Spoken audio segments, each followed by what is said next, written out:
is Gautam, coming from Gurunagar, currently pursuing the electronics engineering department. Question number 3.63.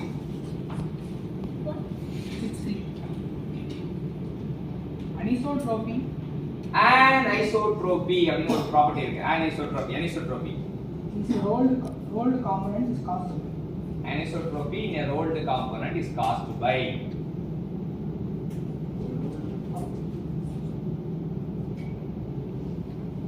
Anisotropy in a rolled component is caused by. இதுக்கு காரணம் என்ன? Option A. Change in dimensions.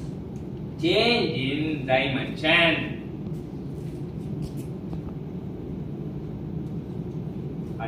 Option B, scale formation. Scale formation.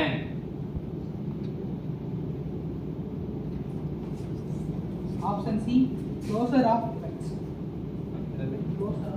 Closure of defects. Closure of defects. Defects வந்து நம்ம arrest பண்ணனும் வச்சுக்கீங்க. அது காரணம் கேக்குறாங்க. Closure of defects.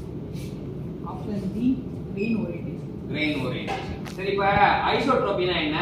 Material இரண்டு வகைப்படும். ஒன்னு ஐசோட்ரோபிக் மெட்டீரியல், இன்னொன்னு அனிசோட்ரோபிக் மெட்டீரியல். சொல்லுங்க ஐசோட்ரோபிக் மெட்டீரியல்னா என்ன அர்த்தம்? ஐசோட்ரோபியா இருக்கட்டும், அனிசோட்ரோபியா இருக்கட்டும், it can be termed as a directional property ன்னு சொல்லுவாங்க. ஐசோட்ரோபியா இருக்கட்டும், அனிசோட்ரோபியா இருக்கட்டும் directional property சொல்லுவாங்க. directional propertyனா என்ன அப்படினா திசையை பொறுத்து பண்புகள் மாறுவது. திசையை பொறுத்து பண்புகள் மாறாம இருந்தா அது isotropy.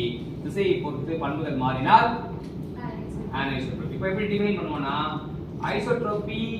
isotropic material is the material which has same property in all direction. Anisotropic material is the material which has different property in different direction. அவ்வளவுதான் நோட் பண்ணீங்க. இப்போ இதுக்கான கௌதம் சொன்ன क्वेश्चनக்கான ஆன்சர் வந்து grain orientation.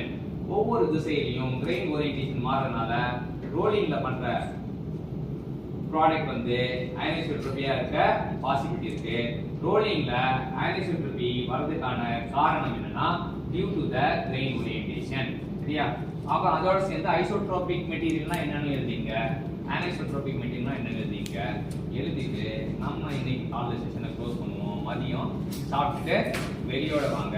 ஒரு ரவுண்ட் முடிச்சு எத்தனை பேர் இப்போ காலேஜ் அட்டெண்டன்ஸ்